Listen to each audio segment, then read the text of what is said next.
ஒட்டுமொத்த தமிழக மக்களின் வாழ்வாதாரத்தைக்கும் மிக முக்கியமான ஒரு தீர்மானம். எனவே இதை யாரும் மறுக்கப் போவதும் இல்லை, ஏற்காமல் விடப் போவதும் இல்லை. தமிழ்நாட்டிற்காகவும் தமிழக மக்களின் அத்தனை உரிமைக்காகவும் ஒட்டுமொத்த தமிழகமும் ஒன்றாக தான் இருக்க போகிறோம், அதற்காக போராட போகிறோம்.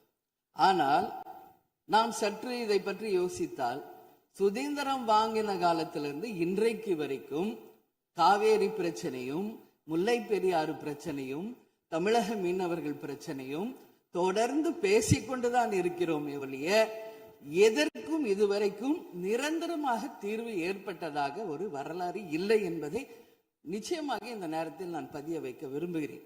இதற்கு எந்த குறிப்புகளோ படிக்க வேண்டிய அவசியம் இல்லை. இது உணர்வு, நம் மனதிலே ஆழமாக இருக்கும் நம் உணர்வை பதிய வைக்க வேண்டிய இடம் இந்த சட்டமன்றம். இந்த சட்டமன்றமே தமிழக மக்களுக்கானது. தமிழக மக்களின் வரிப்பணத்தில் நடத்தப்படுவதுதான் இந்த சட்டமன்ற இந்த கூட்டங்கள் எல்லாம்.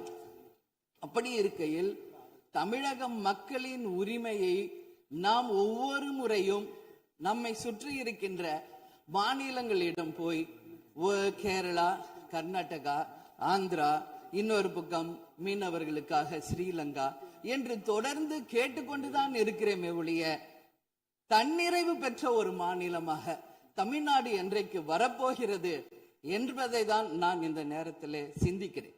ஏன்னா நம்மை சுற்றி இருக்கின்ற நமது தலைவர்கள் எல்லாருமே இந்த பிரச்சனைக்காக, அம்மையார் புரட்சி தலைவி ஜெயலலிதா அவர்கள் காவேரிக்காக உண்ணாவிரதம் இருந்தாங்க.